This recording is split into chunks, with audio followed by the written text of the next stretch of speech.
Hi guys, Fallon here today. I will be going over a summary of understanding the Mirai Botnet, which is a published journal that is published by the following authors. I will be going over the key points of each of the sessions that's in the journal article, as well as I will also have the published article in the description bar below, just in case you guys want to know more information about it.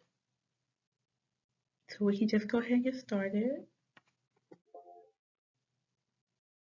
All right, so let's just go ahead and get started. For introduction, under the journal, they were able to find the measurements of the botnet's growth, composition, evolution, and the DDoS activities from August 1st, 2015 to February 28, 2017. And just in case some of you do not know what DDoS is, it's basically the distributed denial of services. Under this journal, they were able to track nearly 65,000 IoT devices or Internet of Things devices in its first 20 hours before reaching a steady population of up to 200 to 300,000 infections. Within this, Mirai harness its evolving capabilities that launched over 15,000 attacks against not only high-profile targets but also numerous game servers, telecoms, anti-DDoS providers, and such related things.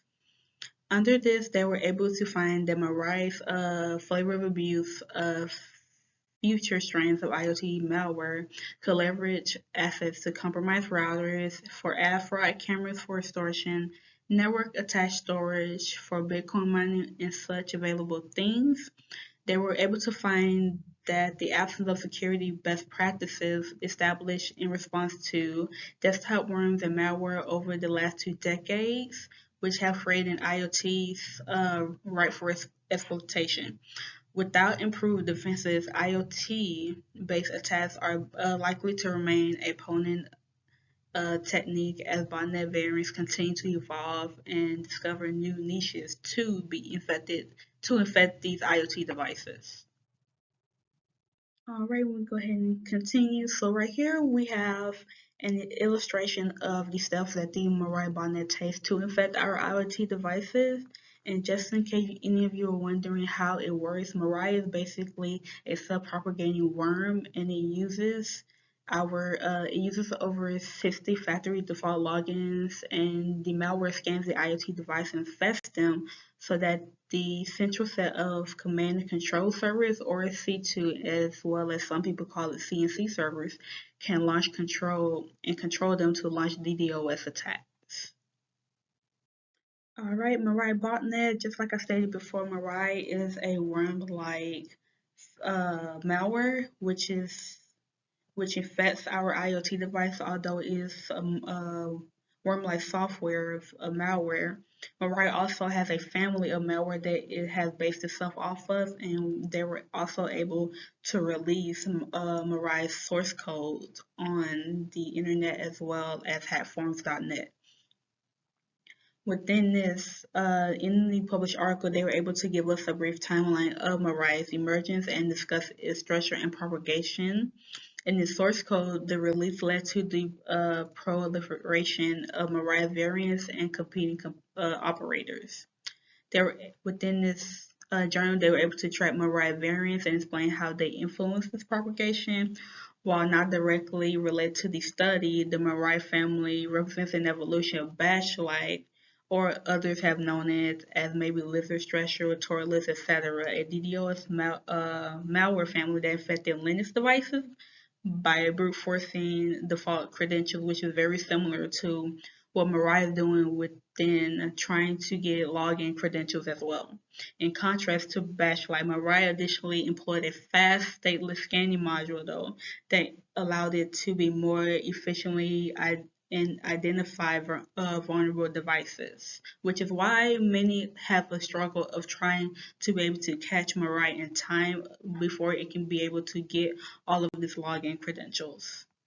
Under the network telescope of this malware, the journal article was able to find and compose over 4.7 million IP addresses operated by the Mirai network over a 7-month period from July 18, 2016 to February 28, 2017.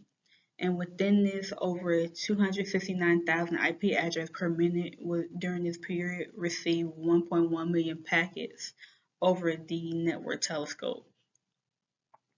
Within average, they were able to observe that 116.2 million Mirai probes were from 55.4 million IP addresses that were scanned during this network telescope.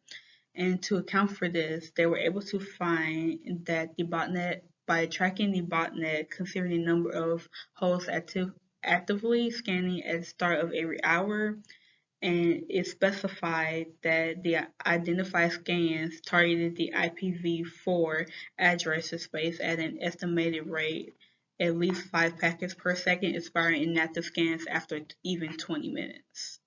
As far as the methodology goes for the journal author, they were able to study the leverages, Mirai's leverages, a variety of network vantage points such as the internet-wide scanning active telnet honeypots, logs of C2 attack commands, passive DNS traffic, and logs from DDoS attack targets. Just in case if you do not know, the honeypots are basically we're creating a attack target to lure the attacker so that we can see exactly how does this malware work, what exactly is under there, so we can see how can we stop our system from being targeted by the attackers, as well as a C2, just like I stated before. A C2 is used by attackers to retain communication within the compromised system within a target network, as well as the passive DNS traffic is basically past DNS servers and logs and everything like that, so we can see exactly what we're looking at, so we can get basis of a deeper dive, so we can see exactly how is this malware attacking our system, get more information about that. Within the published journal, in order to determine the manufacturer and model of devices infected with Mirai, the authors leveraged a census which actively scans the IPv4 space and aggregates application layer data about hosts on the internet. Within the scan, the analysis between July 19, 2016 to February 28, 2017, they were to find scans over HTTPS, FTP, SSH, Telnet, and CWNP. Within this, they were able to do post-filtering, and their data set included 1.8 million banners associated with 1.2 million Mirai-affected IP addresses. When they processed each infected device banner to identify the device manufacturer and model, they were able to find and apply the set of regular expressions used by Nmap services probes to find and create fingerprints under the devices. In total, they were able to identify that the device types and or model and manufacturers for over 31.5% of these banners. And now we're going to go further in depth over the Telnet honeypots. So to track the evolution of Mirai's capabilities, they were able to collect binaries and installed on a set of Telnet honeypots that masqueraded as vulnerable IoT addresses, so we can exactly get the Mirai's malware to target our system, so we can see exactly how does this malware works. And under that, they were able to find the honeypots logged all incoming telnet traffic and downloaded any binary that attackers attempted to install on the host via widgets or TFTP. Within that, they were able to find and log over 80,000 connection attempts from 54,000 IP addresses between November 2nd, 2016 to February 28, 2017, collecting a total of 151 unique binaries.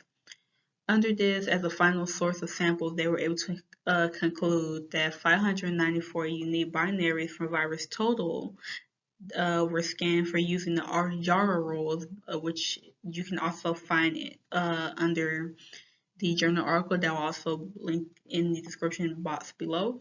And in total, they were able to collect over 1,028 unique Mirai samples.